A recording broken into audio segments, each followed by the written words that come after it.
Hello students. आज हम बात करेंगे स्प्लिटिंग मेथड के बारे में। स्प्लिटिंग मेथड की मदद से हम द्विघात बहुपद के गुणनखंड करना सीखेंगे। इस मेथड का क्या प्रयोग है ये हम क्वेश्चन के साथ ही उनको देखेंगे। ठीक है, ये मेथड वैसे क्वेश्चन में पूछा नहीं जाता, लेकिन इस मेथड के ऊपर क्वेश्चन बहुत पूछे जाते हैं। देखिए, जैसे कि हमारे पास क्वेश्चन दिया हुआ है 2x² + 7x + 3। हम इसको स्प्लिटिंग मेथड की मदद से कैसे सॉल्व करेंगे देखते हैं। देखो, हमने पिछली वीडियो में गुणनखंड के ऊपर ही बात की है। उसमें कॉमन फैक्टर मेथड का प्रयोग करके देखा है और स्क्वायर वाली भी देखी है कि पूर्ण स्क्वायर बनना है तो उसको कैसे पहचानेंगे। जिस किसी ने पिछली वीडियो नहीं देखी है, कृपया करके पिछली वीडियो देखें, उसके बाद ये वीडियो देखें, फिर अच्छी तरह आपको समझ में आएगी। तो बिना टाइम वेस्ट किए स्टार्ट करते हैं। देखिए, 2x² + 7x + 3 बराबर कुछ नहीं है, वैसे मैंने लिखा हुआ है। ठीक है, देखो, ऐसे ही आपसे क्वेश्चन पूछेंगे। उसमें 2x² + 7x + 3 है। ठीक है, अब इसमें स्प्लिटिंग मेथड का कैसे प्रयोग करते हैं। ठीक है, जो हमारा 2 है, जो हमारा एक्स स्क्वायर का कोफिशिएंट रहेगा, जो मर्जी रहे कोफिशिएंट, ठीक है, ये जरूरी नहीं है। तो 2 का मल्टीप्लाई करेंगे, जो हमारा कांस्टेंट वैल्यू है। 2 इंटू 3 क्या आएगा? 6। अब इनका कहने का मतलब है कि गुणा करने पर तो 6 आए, यानी कि गुणा करने पर तो 6 आए, और जो हमारी मिडिल टर्म है उस प्रकार से हम तोड़ें उसे, या तो माइनस करने पर वही टर्म बन जाए या फिर प्लस करने पर वही टर्म बन जाए। जो हमारी सेंटर वाली टर्म है उसको इस प्रकार से तोड़ेंगे, या तो जोड़ने पर हमारा वही टर्म बन जाए या फिर घटाने पर वही टर्म बन जाए। जैसे कि हमने इसके ही फैक्टर करने हैं। ठीक है, 7 हमने लेके आना है, मल्टीप्लाई में हमारा 6 आना चाहिए, उस प्रकार से हमने फैक्टर करने हैं। तो 6 के क्या क्या फैक्टर हो सकते हैं? देखो, एक तो 2 इंटू 3, सिर्फ दो ही फैक्टर लेके चल रहे हैं। जैसे 2 इंटू 3 6 आ गया, वैसे ही एक फैक्टर और बन जाएगा इसका, 6 इंटू 1। इसमें अगर देखा जाए 2 इंटू 3, ये फैक्टर हमारे काम का है क्या? 2 + 3 7 होता है? नहीं होता भाई। अगर हम दूसरे फैक्टर की बात करें, क्या हमारा 2 - 3 7 होता है? नहीं होता। तो ये तो हमारे काम का नहीं है। अब हम इस वाले फैक्टर की बात कर लेते हैं जो 6 के फैक्टर निकल के आए हैं। क्या 6 इंटू, यानी कि 6 + 1, 6 + 1 हमारा 7 होता है? बिल्कुल होता है। ये हमारा फैक्टर काम का है। ऐसे ही पहचानेंगे, यानी कि जो हमारा एक्स स्क्वायर का कोफिशिएंट होगा इनटू कांस्टेंट वैल्यू, एक साइड पर लिख लो आप, उसके फैक्टर कर लो आप, जो भी फैक्टर निकल के आ रहे हैं, लेकिन दो ही होने चाहिए फैक्टर। जैसे हमने 2 इंटू 3 किया, 6 इंटू, वैसे अगर हमारे पास यहाँ 12 होता तो इसके भी दो फैक्टर वाइज लिखते हैं। जैसे 6 इंटू 2, एक ये फैक्टर हो गया, 3 इंटू 4, एक ये फैक्टर हो गया। ऐसे नहीं लिखेंगे, जैसे 2 इंटू 2 इंटू 3, ये तीन फैक्टर हो गए, ये हमारे किसी काम के नहीं है, हमें सिर्फ दो फैक्टर पर ध्यान देना है। ठीक है, तो देखो, यहाँ पर सिर्फ हमें एक काम का मिल गया। क्या मिल गया? 6 + 1, यानी कि 6 इंटू 1 हमारे काम का है। देखो, ये 2x² बचेगा, हल 2x² + 7x + 3, यहाँ क्या बचेगा? 2x² + 7 को हम इस प्रकार से लिख सकते हैं, यानी कि 6 + 1x। हमने 7 को 6 + 1 लिख दिया, कोई दिक्कत नहीं, ऐसे लिख लेते हैं, +3। ये हो गया 2x² इस x की अंदर मल्टीप्लाई कर देंगे, क्या बचेगा? 6x + x + 3, ये हो जाएगा। अब चार टर्म बन गई हमारी। इस टर्म में से पहले देखेंगे क्या कॉमन है। यहां से 2 भी कॉमन हो जाएगा, आराम से हो जाएगा। एक x भी कॉमन हो जाएगा, 2x कॉमन हो जाएगा, यहाँ बचेगा 2 बाहर आ जाएगा, सिर्फ बचेगा x। यहाँ पर क्या बचेगा 3 प्लस का 3।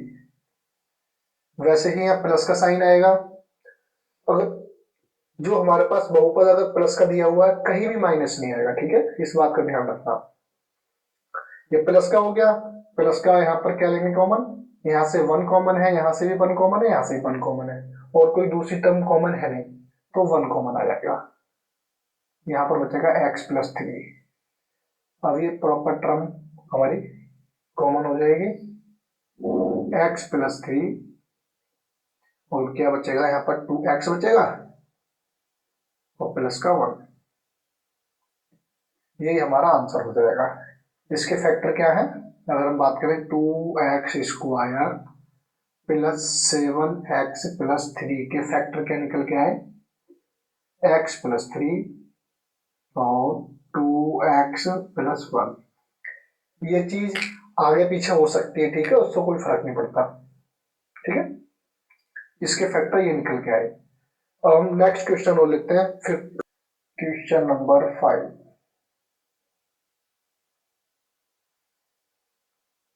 4y square minus 4y plus 1। Solution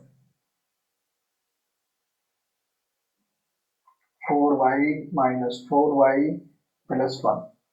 इसका सॉल्यूशन कैसे करेंगे, वही इसमें रूल लगाएंगे, लेकिन मुझे साफ साफ दिख रहा है किसी का होल स्क्वायर निकल के आएगा ये, क्योंकि यहाँ पर जो अगर देखें, यहाँ पर 2 का स्क्वायर बन सकता है, y स्क्वायर है, यहाँ पर 2 इंटू 2y प्लस 1। अगर हम देखें तो ये सीधा साधा बन जाएगा 2y माइनस 1 का होल स्क्वायर, ठीक है।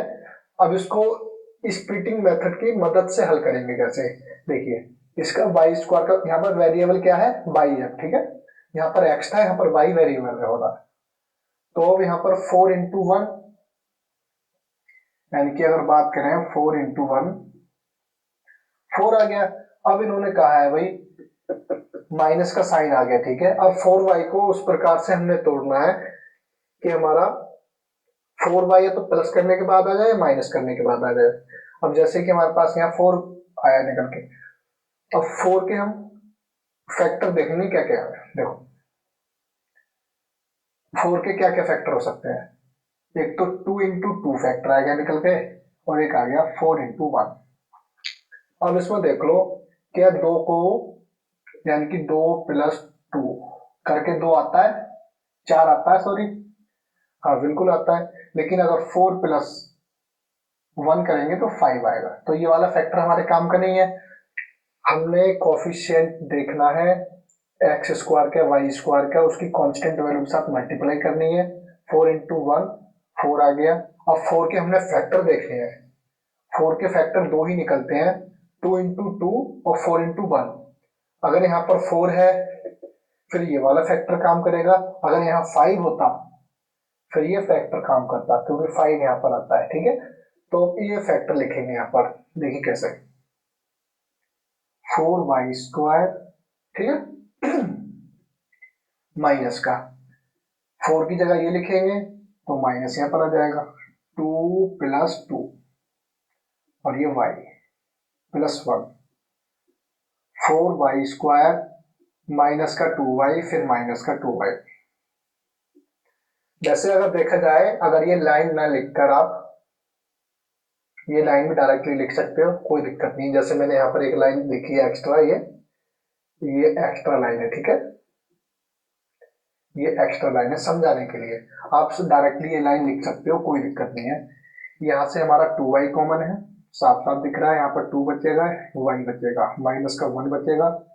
वैसे ही देखो, अब यहाँ पर माइनस का आया 1, तो हमें ये माइनस का चाहिए 1, ये माइनस का चाहिए ना, तो हमें माइनस का कॉमन लेना पड़ेगा बाहर। माइनस तो ले लिया बाहर हमने, उसके बाद में यहाँ से क्या कॉमन हो सकता है, कुछ भी कॉमन नहीं हो सकता। जहाँ कुछ कॉमन नहीं होता वहां क्या होता है, 1 कॉमन होता है। तो यहाँ से 1 इंटू 2y हमारा प्लस का हो जाएगा, और जो 1 है हमारा माइनस का हो जाएगा। किसकी मदद से, ये हमने माइनस बाहर ले लिया। ये हो जाएगा, ठीक है।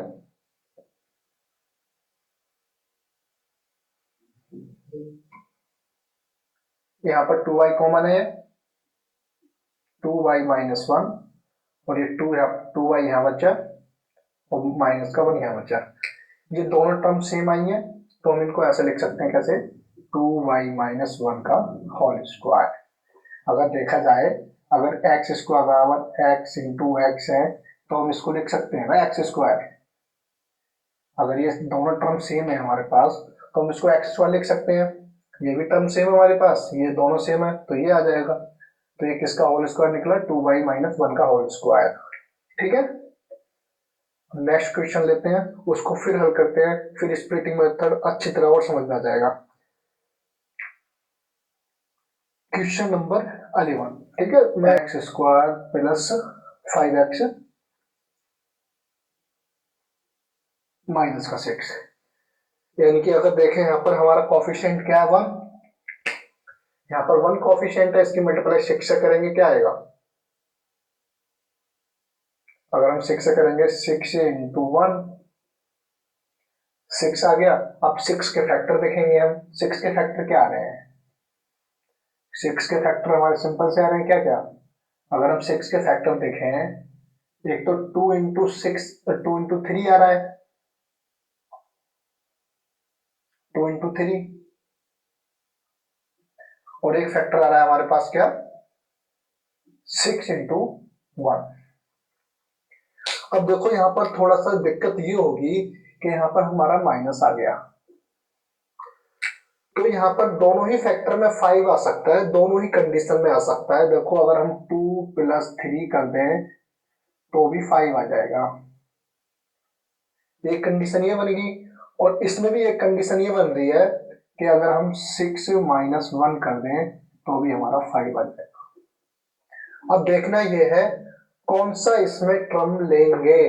अब देखो अगर ये माइनस का है, 6 हमारा माइनस का है, तो अगर हम ये प्लस का ले लेते हैं तो क्या क्या हमें दिक्कतों का सामना करना पड़ सकता है। देखिए मैं आपको बताता हूँ, हम दोनों ही टर्म लेके देखेंगे, फिर देखते हैं क्या क्या दिक्कत आ सकते हैं। इसमें प्लस माइनस की दिक्कत आएगी, उसको आप कॉमन नहीं कर पाओगे, ठीक है। देखिए, तो इस बात का आपको ध्यान रखना, अगर हमारा कॉफिशिएंट जो हमारा माइनस का है, तो उसी प्रकार से उसकी जो लॉन्ग टर्म है उसको ही लेंगे। देखो अगर हम इस सॉल्यूशन की बात करें,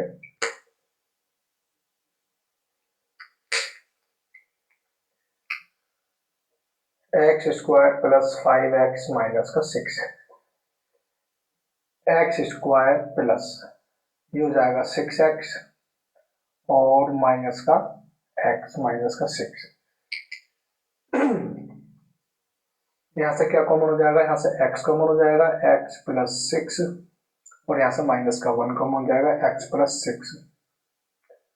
यहां से हमने माइनस का 1 कॉमन लिया, माइनस का x भी प्लस का हो जाएगा और माइनस का 6 भी प्लस का हो जाएगा, तो यह हो जाएगा x + 6 कॉमन है हमारा, x + 6 और ये x - 1, ये हमारा इसका आंसर आ गया। अब हम देखते हैं ये टर्म रखने के बाद, ठीक है, x square plus 5x minus का 6, बिना सोचे समझे कोई भी टर्म नहीं रखनी, ठीक है।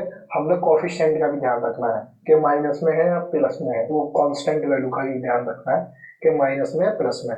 जैसे कि एक्स स्क्वायर प्लस का 3x और प्लस का 2x और माइनस का 6, यहाँ से एक्स स्क्वायर कॉमन ले लिया, सॉरी एक्स कॉमन ले लिया, यहाँ से x + 3 और प्लस का यहाँ से 2 कॉमन है और x - 3। अगर हम देखें यहाँ से, इसमें माइनस गलती कर रहा है नहीं कर रहा है, बस यही वैल्यू चेक करने के लिए, अगर हमारे पास अगर कांस्टेंट वैल्यू हमारे पास माइनस की आ रही है तो हमने घटाना है, और हमारे पास प्लस की वैल्यू आ रही है, जैसे कि अगर यहाँ पर प्लस का 6 होता फिर हमारा ये टर्म लगता। अगर हमारे पास कांस्टेंट वैल्यू माइनस की आ रही है और ये हमारा जो मिडिल टर्म है प्लस का है, तो फिर हमने जो मैक्सिमम गुणनखंड आएगा पहला पार्ट उसको लेना है, और जो हमारा मिनिमम पार्ट है उसको माइनस करना है। अगर ये प्लस का है मिडल टर्म और ये माइनस का है तो इस बात का आपको ध्यान रखना है। ओके, नेक्स्ट क्वेश्चन लेते हैं।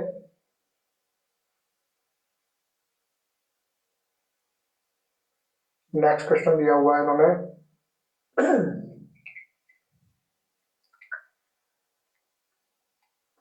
X square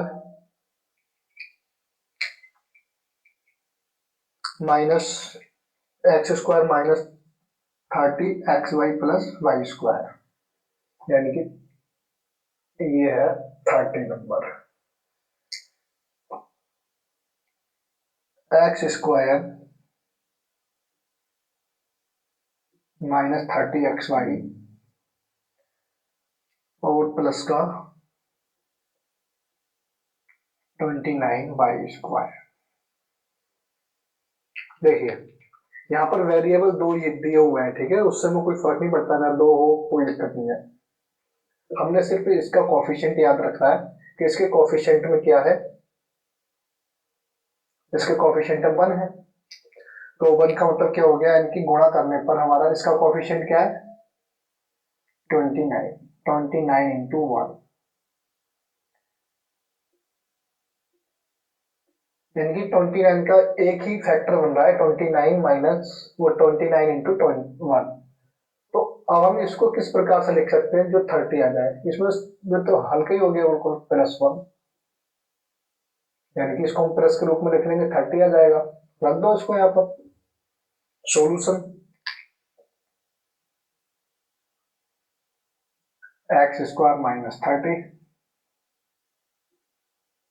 x y plus 29 y square, x square यानी कि माइनस का 29, फिर भाई माइनस का हो जाएगा एक्स वाई, और ये माइनस का x y plus 20y square, 29y square. यहाँ से क्या चीज कॉमन है, यहाँ से x कॉमन है सिर्फ, तो x माइनस का 29y बचेगा। यहाँ से क्या y कॉमन, माइनस का y कॉमन लेना पड़ेगा, x माइनस 29y। ये चीज ये टर्म पूरी कॉमन है, तो क्या हो जाएगा x माइनस 29y और x माइनस y, ये हमारा आंसर हो जाएगा। ठीक है, नेक्स्ट क्वेश्चन ले लेते हैं। सारे क्वेश्चन हल्के हैं, कोई दिक्कत नहीं है, आप कर सकते हो। नेक्स्ट क्वेश्चन ले लेते हैं 20। वैसे ये क्वेश्चन आए तो नहीं है, लेकिन फिर भी मैं आपको करा देता हूँ, एक बार आपके दिमाग में रहेंगे तो कम से कम कुछ ना कुछ काम तो करेंगे। x प्लस वाई का होल स्क्वायर और फिर दिया हुआ माइनस 3x माइनस का 3y और फिर दिया हुआ है प्लस का 2। देखिए अगर हम यहाँ पर हल की बात करें, सॉल्यूशन x प्लस वाई का होल स्क्वायर माइनस का 3x माइनस का 3y प्लस का 2, x प्लस वाई, थोड़ा सा इसको एक्स वाई के टर्म में लिख लेते हैं, तो माइनस का 3 कॉमन ले लेते हैं, तो यहाँ x प्लस वाई बचेगा और प्लस का 2। वैसे ही इसका अब यहाँ पर वेरिएबल क्या कौन से बन गए, वेरिएबल बन गया हमारा ये। हम चलो यहाँ पर लिख लेते हैं, माना लेट x प्लस वाई बराबर z, तो यहाँ पर z रख देंगे, जेड स्क्वायर माइनस का 3z और प्लस का 2। ये हमारे पास एक बहुपद निकल के आ गया नया, जिसको हमने x प्लस वाई को x प्लस वाई को z बना दिया। ऐसे हम लिख सकते हैं, ठीक है, कोई चक्कर नहीं है। अब इसका वेरिएबल है तो यहाँ पर इसका कोफिशिएंट क्या है 1, 1 इंटू 2, 2 का फैक्टर क्या हो सकता है 2 इंटू 1, 2 इंटू 1 ही हो रहा है। तो हम 3 कैसे लेके आ सकते हैं, दोनों को जोड़कर 1 प्लस 2, 3 आ जाएगा। तो यहाँ से जेड स्क्वायर माइनस का बाहर ले लेंगे और ये 1 + 2 जेड, ये हो जाएगा +2 जेड स्क्वायर माइनस का जेड और ये माइनस का 2 जेड, माइनस का 2 जेड प्लस का 2। यहाँ से क्या कॉमन है, जेड कॉमन है, यहाँ बचेगा जेड माइनस का 1 और यहाँ से माइनस का 2 कॉमन ले लेंगे, जेड माइनस 1। वैसे ही जेड माइनस 1 और जेड माइनस 2, ये हमारे पास इस बहुपद के गुणनखंड आ गए। ठीक है, और यहाँ पर जेड की वैल्यू रख देंगे। जेड की वैल्यू के लिए हमने x + y, तो यहाँ हो जाएगा x + y माइनस का 1 और x + y माइनस का 2। ये हमारा किसके बराबर आ गया, x + y का होल स्क्वायर माइनस का 3x + y और प्लस का 2। ये इसके गुणनखंड निकल के आ गया। ठीक है, इसको ऐसे हल कर सकते हैं। इस वीडियो में इतना ही, मिलते हैं नेक्स्ट वीडियो में। Thank you for watching this video.